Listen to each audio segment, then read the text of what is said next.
Olá pessoal, tudo bem? Eu sou Ivo Donner da Clínica Donner de Psicologia e Biofeedback. Estou aqui hoje para conversarmos um pouquinho sobre o biofeedback na educação. O biofeedback vem sendo aplicado na educação desde a década de 90, que foi considerada a década do cérebro, e quando começou a surgir um transtorno bastante prevalente nas crianças e adolescentes em idade escolar, que é o transtorno do déficit de atenção. Esse transtorno apresenta duas formas distintas.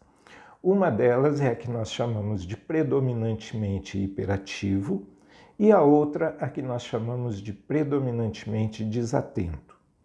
Na forma predominantemente hiperativo, nós temos aquela criança ou adolescente que não consegue se concentrar numa tarefa, que toda vez que ele tem que ficar parado em algum lugar, para ele isso é um sofrimento. Então ele inventa ou ele arruma coisas para fazer, para se movimentar. É aquele aluno que não para quieto em sala de aula, né? E que fica perturbando os coleguinhas. Na maioria das vezes, muitos desses alunos são muito inteligentes, conseguem cumprir uma tarefa que o professor deu em curtíssimo espaço de tempo e depois, na ausência de outra tarefa, eles começam a perturbar os colegas. Mas bem, essa é uma forma. A outra forma é o predominantemente desatento. O predominantemente desatento é aquele aluno que voa, que viaja. Se passa uma borboleta na janela da sala, ele já fica acompanhando com o olhar e esquece completamente que está dentro de uma sala de aula e que a professora está passando um conteúdo importante. Uma coisa interessante no déficit de atenção é que esse mesmo aluno que não consegue ficar parado em sala de aula é capaz de se manter durante horas diante de um videogame ou simplesmente diante da televisão. E por isso, muitas e muitas vezes, esse transtorno é confundido com preguiça, com falta de vontade de estudar, e na verdade ele não é isso. Ele é um distúrbio no sistema nervoso central que faz com que o aluno não tenha a capacidade cerebral de prestar atenção. Então, não tendo essa capacidade, ele desvia. É como se ele tivesse qualquer outra doença, como se ele tivesse uma doença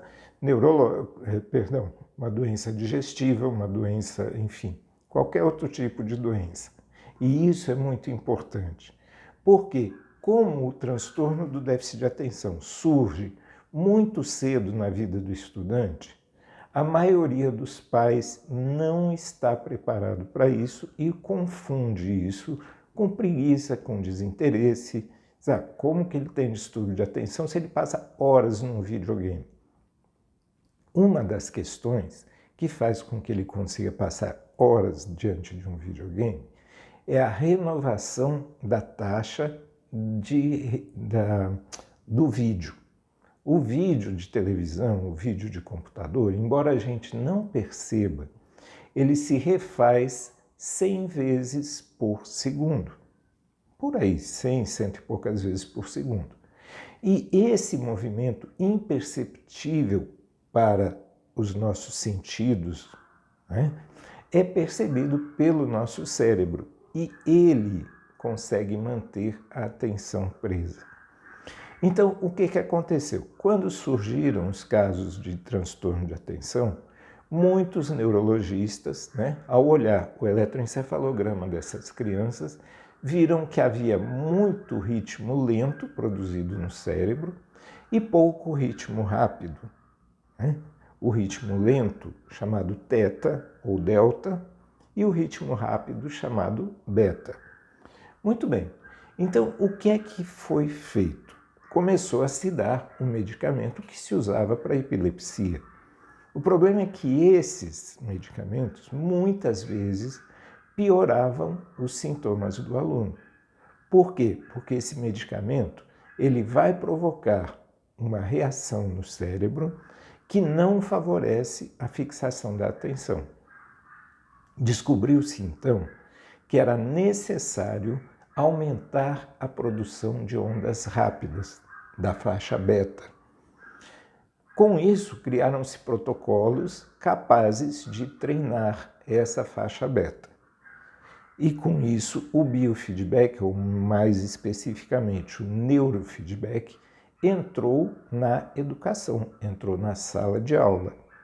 Porque aquele aluno hiperativo conseguia, com o treinamento em neurofeedback, fazer o controle voluntário das próprias ondas cerebrais. E isso eu constatei, por exemplo, na minha dissertação de mestrado, que todos os meus pacientes, no caso estudantes, que foram treinados para aumentar o ritmo beta, conseguiram aumentar esse ritmo e, com isso, diminuir o distúrbio de atenção.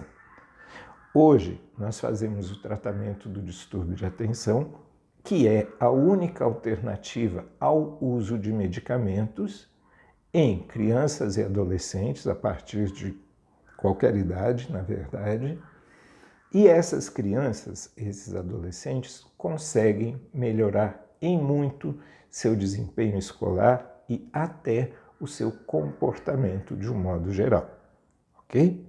Então, isso era o que eu queria dizer para vocês sobre o biofeedback na educação. Eu volto com mais coisas para vocês, tá bom? Um abraço e até lá!